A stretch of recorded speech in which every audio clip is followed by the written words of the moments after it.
Hello friends, எல்லோரும் எப்படி இருக்கீங்க? இன்றைக்கி சூப்பர் ப்ராடக்டோடு வந்திருக்கிறேன். இது நாங்களே தயாரிக்கிறோம். இது லெமன் சால்ட்டு ஒரு கப் எடுத்துருக்குறோம். அது போக கல் உப்பு ஒரு கப் எடுத்துருக்குறோம். பூந்தி கொட்டை பவுடர் ஒரு கப் எடுத்துருக்குறோம். அடுத்து பேக்கிங் சோடா, அதை வீடியோவில் போட மறந்துட்டேன். பேக்கிங் சோடா அதே கப்பில் ஒரு கப் அளந்துக்கிட்டோம். அப்புறம் அதே இதில் ஒரு கப்பு கோதுமை மாவு. இந்த லெமன் சால்ட்டும் கல் உப்பும் மிக்சியில் பவுட்ரு பண்ணிக்கணும். பூந்தி கொட்டையை நாள் நைட்டே ஊற வச்சிட்டோன்னா மறுநாள் காலையில் கொஞ்சம் அந்த தண்ணியோடு சேர்த்து கொதிக்க விட்டுட்டோம்னா அந்த கொட்டை தனியாக வந்துடும், அந்த காய் தனியாக வந்துடும். காயை தனியாக எடுத்து மிக்சியில் பவுட்ரு பண்ணி வச்சுருக்கிறேன். ஒரு நாள் காய வச்சா போதும் வெயில் அடிக்கிறதுக்கு. ஸோ அதை மிக்சியில் பவுட்ரு பண்ணால் பவுட்ரு ஆயிரும். ஸோ இந்த எல்லா ஐட்டங்களையும் பவுட்ரு பண்ணிவிட்டு நம்ம கால்கேட் பவுட்ரு வேணும்னா அதையும் ஆட் பண்ணிக்கலாம், கொஞ்சம் புளியும் ஆட் பண்ணிக்கலாம். இந்த பவுட்ரு எல்லாத்தையும் மிக்சிங் பண்ணி நம்ம க்ளீனிங் பவுடர் தயாரிக்க போகிறோம். இந்த க்ளீனிங் பவுடர் நம்ம வீட்டில் பாத்திரங்கள் கழுவுறதுக்கும் யூஸ் பண்ணலாம். நல்ல ஒரு ஷைனிங் கொடுக்கும் பாத்திரங்கள். இது பாருங்கள், கோதுமை மாவு காமிச்சிருக்கேன் பாருங்கள். இந்த பாத்திரங்கள் மட்டும் இல்லாமல் நம்ம விளக்கெல்லாம் கழுவுறதுக்கு ரொம்ப சிரமப்படுவோம் இல்லைங்களா? இப்போ நம்ம விளக்கு கழுவுறதுக்கு சிரமப்படாமல் இந்த பவுடரை யூஸ் பண்ணி எப்படி செய்யலாங்கிறதையும் நான் இந்த வீடியோவில் காமிச்சிருக்கிறேன். இந்த பவுட்ரு எல்லாத்தையும் முதல்ல ரெடி பண்ணிட்டு அதுக்கப்புறம் எல்லாத்தையும் கொட்டி மிக்சிங் பண்ணணும். பாருங்கள், மிக்சியில் இந்த லெமன் சால்ட்டு கல் உப்பை முதல்ல பவுட்ரு பண்ணிக்கோங்க. நான் முதலே கோதுமையை கொட்டினேன், அந்த மாதிரி செய்ய வேண்டாம். கல் உப்பும் லெமன் சால்ட்டையும் பவுட்ரு பண்ணிவிட்டு அதுக்கப்புறம் அந்த பூந்தி கொட்டையை பவுட்ரு பண்ணி தனியாக வச்சுருக்கேன் ஏற்கனவே, அதோட கோதுமை மாவையும் சேர்த்துக்கோங்க.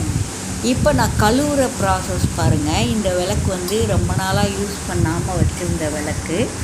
இந்த விளக்கில் நம்ம முதல்ல தண்ணி ஊற்றிக்கிடணும். இந்த பேஸ்ட்டு ஃபிட் ஆகணும் இல்லையா, அதுக்காக ஜெல்லாகணும். அதுக்காக இப்போ நம்ம இந்த பேஸ்ட்டை கொஞ்சம் கொஞ்சமாக எடுத்து எல்லா இடத்துலையும் தடவி விட்டுறணும்.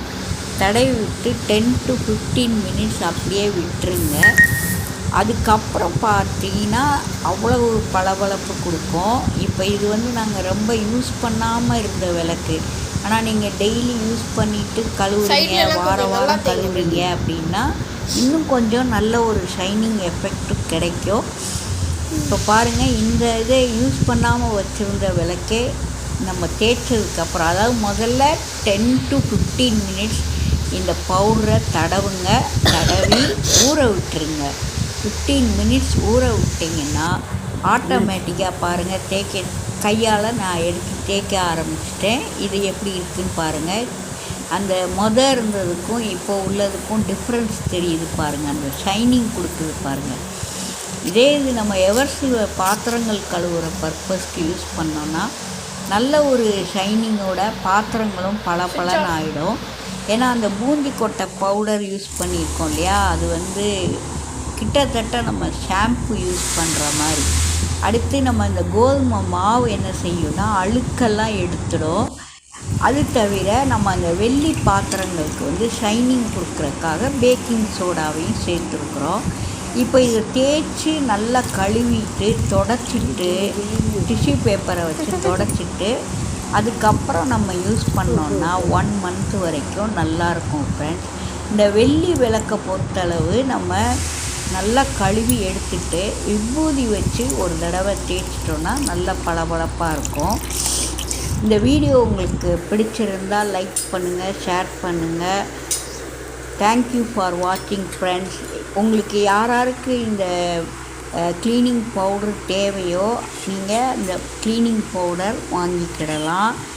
நான் சேல் பண்ணலாங்கிற ஐடியாவில் இருக்கேன். இது ஃபஸ்ட்டு ட்ரையல் அண்ட் எரர் பார்த்தேன். இது பார்த்திங்கன்னா அந்த கழுவுன தண்ணி இருக்குது பாருங்கள், அந்த தண்ணியை யூஸ் பண்ணியே இந்த எவர்சில்வர் பாத்திரத்தில் இந்த ஓரமாக எட்ஜஸ்லாம், இந்த டிசைன் போட்ட எட்ஜஸ்லாம் இருக்க அழுக்கு ரொம்ப ஈஸியாக எடுக்க வந்துச்சு. லைட்டாக தண்ணியை தெளித்து எடுத்தே வந்துடுச்சு. அந்த அளவுக்கு நீங்கள் பால் பாத்திரம் அதெல்லாம் நீங்கள் தேய்ச்சிங்கன்னா நல்லா அழுக்கு போயிடும். பால் பாத்திரம் இப்போ என் கையில் ரெடியாக இல்லைன்னா அதையும் கூட வீடியோ காமிச்சிருப்பேன். தேங்க்யூ ஃபார் வாட்சிங் ஃப்ரெண்ட்ஸ். சப்போர்ட் பண்ணுங்கள், லைக் பண்ணுங்கள், ஷேர் பண்ணுங்கள்.